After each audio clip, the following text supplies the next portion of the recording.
Hi everyone, welcome to Cooking with Pinehurst. This is my mother, Linda. Yeah. And I'm Ashley. And today we're going to do a Parmesan crusted topping for salmon. It's my favorite one that she does. She's got about 10 different versions, but this one is It's everybody's. amazing. Everybody's Yes. favorite. It's the one I asked for on Thursday night dinners, family dinners. Yeah. Yeah, we're the weird kind of family that actually has Thursday night dinners and everybody actually wants to come. So it's not one of these things that it's like pulling teeth to get them to show up. All you have to do is serve them this kind of food and they all show up and they all want to eat. In fact, they bring friends. She also takes requests, so that doesn't hurt. Yeah. If it's their birthday, they definitely have a request, or if it's around their birthday. Okay. Now, everybody knows nowadays that everybody is swinging into a lot of seafood. Not all seafood is created equal, and not all seafood is good for you. There's a lot of seafood out on the market now that is from overseas, Tainted. that are tainted, and you really have to make sure that you pay attention on your the packaging of where this stuff is coming from. Because if you ever go somewhere and you have just off the wall tilapia one place and it tastes great, and then you go to another place and tilapia tastes like mud, you know they were dealing with the people that didn't process it right and didn't raise it right. Farm raised is not as good as wild. So when you go to the food store and you see something and it says wild or caught in the wild, that's the one you want to go to. It may run a little bit more money, but you're dealing with fish that were caught out in the open waters and not in a great big pen somewhere. And I'm not saying all farm raised fish is bad. I'm just saying that if you have your choice of the two, go with the one that was a fresh caught. Less mercury, better for your health. Yeah, that kind of stuff. Right. Now, Ashley has her handy dandy blue gloves ready. So we're going to let her transfer this over. But before we transfer it over, I'm going to have her hold it up and show you the underneath of this. This is a 2.5 pound salmon fillet, wild caught. And when you do wild caught, you're going to run anywhere depending on where you get it. See the skin on the back? Make sure don't drop it. Yeah.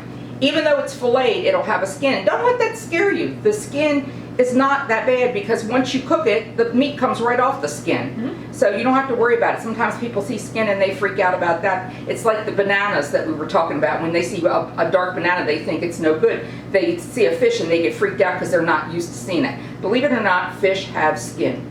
And so Scales. Don't feel weird about cooking it with the skin on. We take this spray, we spray everything around here, and we put some tin foil down on a big cookie sheet. You have to have a decent sized cookie sheet to fit something this big. You're putting that just so that the fish doesn't stick. And what Ashley's going to do is, I'm going to give you the recipe for the topping and everything, but she's going to take some of the butter that's in this recipe, and she's going to baste the fish with the butter. It's a regular salted butter. Whatever's left when she's finished basting is going to go into the actual mix. All this does is kind of give your ingredients, your dry mixes, something to hold on to. Right. Well, and the butter is good too. Flavor as well. Yeah. I sound like Paula Dean, don't I? Oh, the butter's really good. I hope not. Anyway, we only need one lemon. I mean, half a lemon. Because what we do is we put the lemons in the microwave for a couple seconds and it brings out all the juices. You can roll it too. You can take a lemon and roll it on a surface, and what that does is that loosens the juices too, and kind of loosens up the seeds and stuff that they're easy to come out. So we've already done a half lemon, which is what we need for this sauce that we're going to put on. So I'm going to put that in there, but I'm going to show I'm going to let Ashley show you how she did the lemon. What is she talking about? Yeah. This is if you don't have one of those lemon squeezers or you don't have something. Got weak hands. Yeah, weak hands. To try. This is a great way of getting the lemon juice out. All you need is a pair of tongs, half a lemon. Kind of put the lemon in between the head part and the what is this? Cut part. The center cut. Handle part. There we go. Oh, of the tong. Yeah, the tong. You take it and you just squeeze it on both sides. That's giving it even squeeze that you don't normally get with just your hand. Yeah. And all lemons are not created equal. I just bought some yesterday and I swear they're the size of bowling balls. The bad thing is because they're so big, the rind is really thick, and it's hard to get these things to squeeze out. They're okay if you have one of those things that reminds you of the nutcracker, and you put it in there and you squeeze it down that way. But when the rind is real thick, it's very hard to squeeze the juice And out. that took hardly any effort at all. Yeah. So But rolling it on the counter and putting it in the microwave for about 15 seconds or so loosens up the juices. You don't want to put it in the microwave real long because you don't want the thing blowing up in the microwave. But anyway, we thought we'd show you that little tip. Okay, now what she's done is she's buttered this up, and she's going to use garlic salt. Once again, not all garlic salts are created equal. This is Lowry's, and we use this on a lot of things. It's that's great. without a doubt my favorite, at least. Yeah, so she's going to sprinkle that lightly with the garlic salt. And in the meantime, I'm going to get the sauce going up. We're going to turn the oven on, and the oven is going to be set, well, this is a convection oven once again, so this convection oven is going to be set at 400 degrees. In your other oven, you could do 425. What it is you want it hot. You're not going to do this long, but you're going to do it hot and quick so that you don't dry the salmon out. There's nothing worse than a dry piece of salmon. Ask my dad; he'll be happy to tell. Oh yeah, he's fun to go to a restaurant with. In this bowl we have a cup of Hellmann's mayonnaise. We use Hellmann's mayonnaise for everything just because we really like the way it tastes. She's got the best flavor. I mean, to each their own. If you're a Miracle Whip type person, No, you don't use Miracle Whip on this. It's too sweet. You have to use mayonnaise. Yeah. Yeah. And we put the lemon juice in there, and we're going to whisk that around. And this has what's left of the butter. Now, we melted a half of a stick of butter, so that's a quarter cup of butter. She put it on the fish, and then what was left, we're going to put it in there. And we're going to stir that around. We use this topping without the breadcrumbs. We use this type of topping for the stuffed flounder and things like that too. You can dust that with some dill weed. We're going to use some dry dill weed because we don't have any fresh laying around. If you have fresh, that's fine too. Just remember, a little bit goes a long way because it has a very strong taste, and not everybody likes dill weed, so you don't want it to the point where you look down and the whole thing looks like it's covered with dill weed. It also helps if the protective cover is not protecting. Okay, so we've got the butter, we've got the lemon. This is my favorite. Right there. Yeah, that's great. So we put the dill weed on. If you don't like dill weed, you don't have to have dill weed. I mean, it's one of these things. Anytime people say, well, how about if you don't like this? Well, if you don't like it, don't do it. It doesn't make sense to tell people to do this just because we like it doesn't mean you don't like it. Don't do it. So once again, here's the mayonnaise, here's the lemon juice, here's the butter. Now, what we're going to do is, this is a half a cup of Parmesan cheese, and it's the powdery kind. We're going to mix that in too. And then the last ingredient that actually goes in here is the, I cannot say, you say it. Worcestershire sauce? Worcestershire sauce. And we're going to put a teaspoon of that in. You could also One for handicaps. Yeah. Since this is a kind of a delicate fish, you don't need a lot of heavy seasoning. But if you had a different kind of fish, you could do this with other fish. We've done it with trout, and we've done it with sea bass. In fact, we have a pecan crusted sea bass that we had when we were open for dinner. That was fantastic. But you don't good want old days. you don't want to put a lot of stuff in and take away from the fish. But you could put some Old Bay in this if you wanted to. We're not going to do it with the salmon. Now, Ashley's going to spread this from the front to back with the topping. And then after we get that on there, what we're going to do is top it off with some panko breadcrumbs.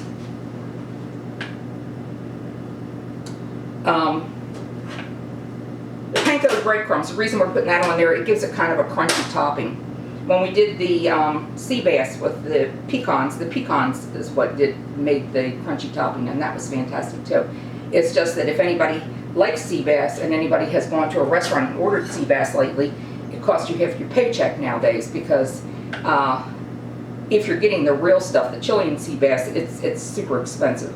If you see it and it's cheap, it's not. I'm not saying it's not sea bass. It's not the one that's. It might be an imitation. It might not be. That's the bad thing because there's so many people that swap things out and they just figure the majority of the public really don't know fish that much, and they just figure they can push anything off that they want to. Is that It's- enough, or do you want me to continue to? I just pour it on. I'm okay with that. Yeah. The merrier. We were just talking the other day, a customer and I was just talking the other day, and we were talking about tilapia. And she said, where did tilapia come into the picture? Oh, it was like you never heard of tilapia, and then all of a sudden, tilapia is everywhere. It's cheap. Yeah, and it's because it's cheap. And what's really irritating is when you go to a restaurant and you're in the food business and you know how much tilapia runs, especially if they get the econo kind, and what they charge for it is just ridiculous compared to what they're paying for. So, tilapia is just another type of fish like catfish as far as they're think bottom it's- feeders, aren't they? Yeah, but Yeah. it's just not a real good fish for you.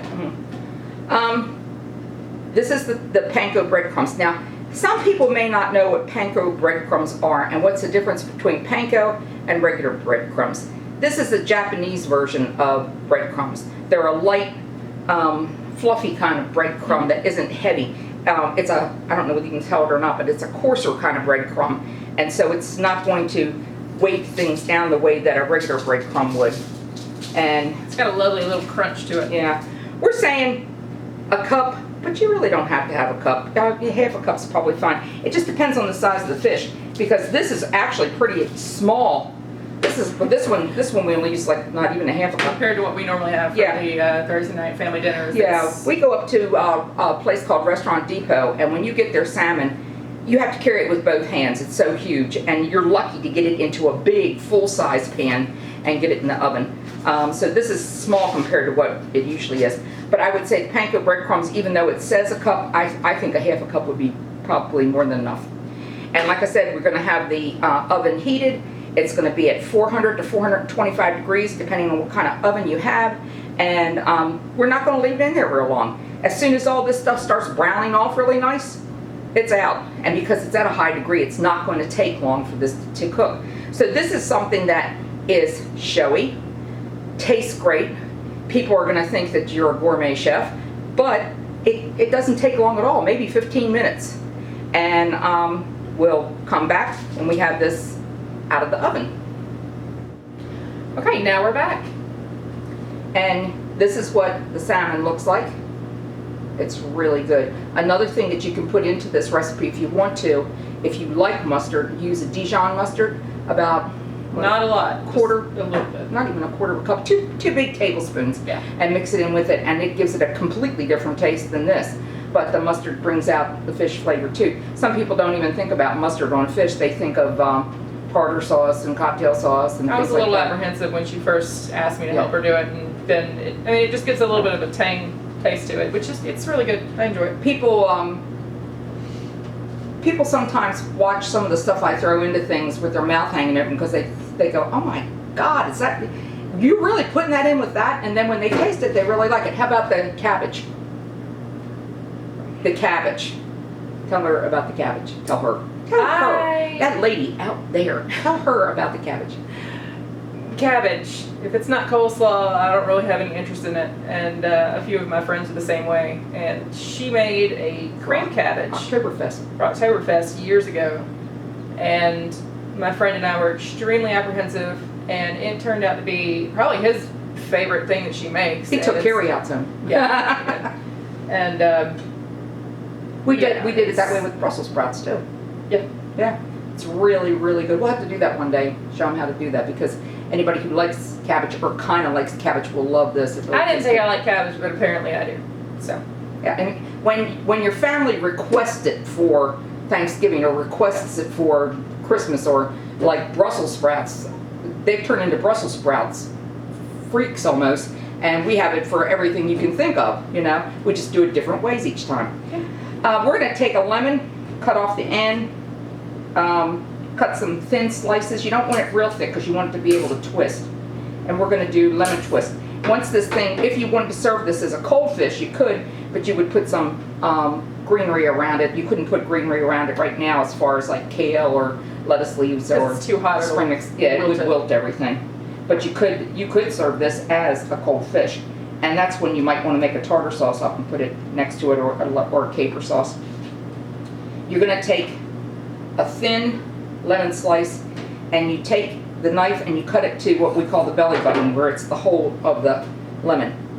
And you know, you're going to have to realize that when you watch us, you need to know these technical terms. Oh, she's got so many Belly technical button terms.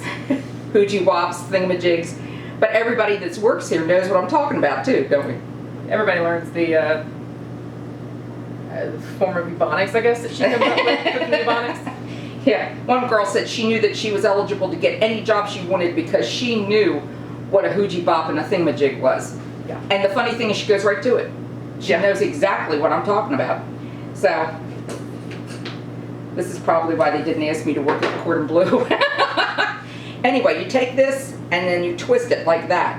And see how you're getting the twist? And you can lay that on there. Oh, it's so pretty. Yeah. If you have some fresh dill, that would be a nice thing to stick a sprig of fresh dill in there. Or even parsley. I guess you could take even dry parsley and just sprinkle a little bit on top if you wanted to bring some color into it, but you don't have to. But there you go with that. Oh, I know. Ta-ta. It slides off the plate and onto the table. So, anyway, don't let fish scare you. Don't feel like the only thing that you can eat that's fish is tuna in a can or fish sticks from, what's it, Mrs. Friday's or something? What's that one that's in the freezer department? Mrs. Paul's. I have no Mrs. idea. Paul's fish sticks. I mean, we used to have those. Just fishermen or whatever is the Yeah. one I know. I don't know, we don't use that stuff, so we don't know how to, don't remember the names. But don't let it scare you. Try it out. Just remember, you cook it at a high heat for a very short amount of time. We have a prime rib that we're doing. Well, actually, I bought $1,200 worth of prime rib yesterday. And we're doing prime rib, and we're going to do it with a butter garlic sauce over top of it. And then we cook that at a high temperature. We put that up to 500, well, not in this convection oven, but in a normal oven, you put it up to 500 degrees and then bring it down from that. So a lot of these things do well at a high degree, and then you either take it out, or a high degree and then you turn it down to low and let it cook, just like with our turkeys. Mm-hmm. Yeah.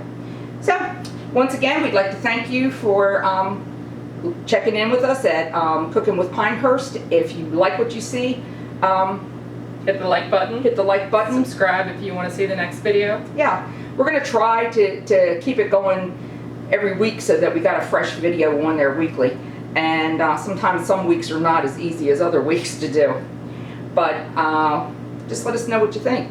And if there's any recipes that you would like to see done, Yeah. put them in the comments below and we'll check them out and see if we can put something together for you. As long as it's not a secret one that we have. We have a lot of secret You're not ones. getting crab cakes. Yeah, you're not getting, the Hear tomato that, cake Denver? You're not getting crab cakes. I already had people request crab cakes. I mean, we might do crab cakes, it just won't be ours.